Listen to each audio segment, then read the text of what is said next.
Don't forget to like, subscribe and share the videos. Hello all, welcome to Ganesh IAS Academy. This is a special session. In this session, we are going to discuss about the previous year UPSC Prelims economic questions. Okay, so this session is mainly focused on how to approach the upcoming Prelims exam and also how to crack each question in more easier manner. Okay, how to find the easy question. Okay, pattern wise how to eliminate any questions and go for the questions in the first 1 hour. Okay, so all these things will be discussed here. Okay, so let's begin the session. Okay, which one of the following statements correctly describe the meaning of the legal tender money? Okay, so legal tender money. Okay, see, first of all, the legal tender means this the government identified certain currency as a legal tender. Okay, and they are saying that you have to use that money.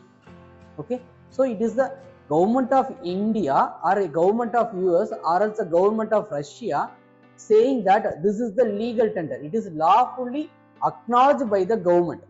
Okay, that is called as legal tender. Okay, so the money which is tendered in court of law. No.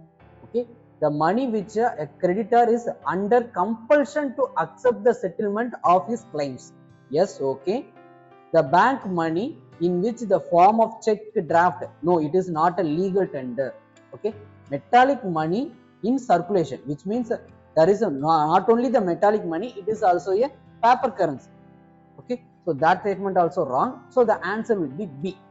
Okay, please note that what is the legal tender. Okay, so legal tender refers to the form of currency that can be in the form of coins or a bank note that is recognized by a law as an acceptable means for settlement of the debt or the obligation. Okay, so by the RBI Act, okay, Government of India issues the coins under the Section 6 of the Coinage Act. Okay, and the bank notes 2 rupees, 5 rupees, 10, 20, 50, 100, 200, 500 are guaranteed by the central government under the Section 2 of 26 in RBI Act of 1934. Okay, so the legal tender and the currency are distinct concepts. Okay, so currency encompasses the various form of money used for the transaction, while the legal tender refers to a specific subset of the currency that hold the legal recognition. Okay, legal recognition as a legitimate payment method. Okay, and also please note the extra points. Okay, limited legal tender are the coins. Okay, up to 1000 rupees only the coin should be accepted. Okay, if it is more than 1000 rupees as a coin means the person may reject it to get that money.